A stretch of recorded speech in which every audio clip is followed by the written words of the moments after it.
Welcome back. I'm Ben Glass, and I know you came to YouTube looking for useful information about your long-term disability claim. Every week, we get to talk to doctors, surgeons, dentists, and other healthcare providers from around the country.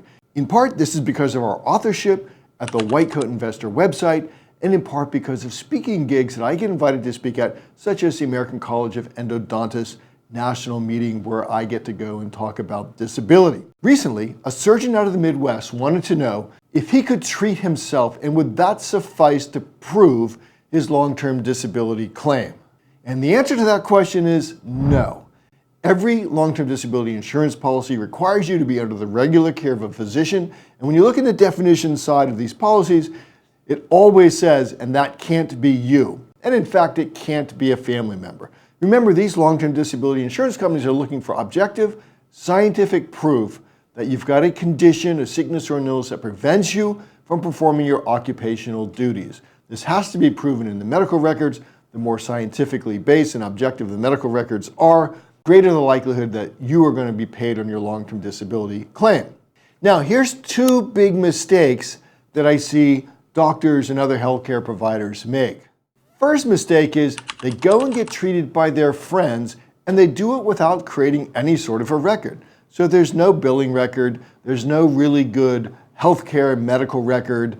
And I get it. This might be really convenient. Go see a friend at a convenient time, whatever. Don't jump through hoops, whatever. But it's not good for your long-term disability claim.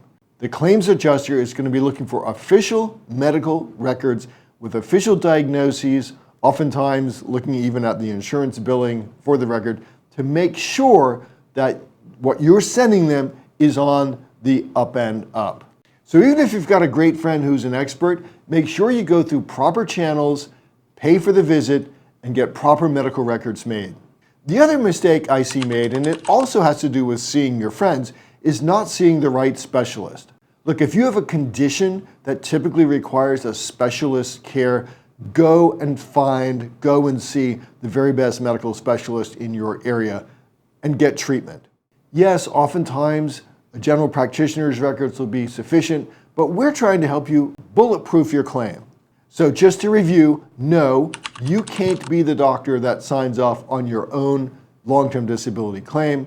Number two, if you're seeing a friend, go through all formalized procedures, pay for the visit, make an actual medical record. And number three, if your condition requires specialist care, please go see the right specialist in your area for your claim. At the end of the day, these insurance companies are looking for strong, objective medical evidence in the medical records that you can't perform your occupational duties. In short, you can't do what you were born to do. If you have any questions about this, reach out to us. We do tons of consulting, again, all across the country. And if you've made a claim and it's been denied, just send us your denial letter. We'll review it for free and give you a plan for next steps. Okay, talk to you later.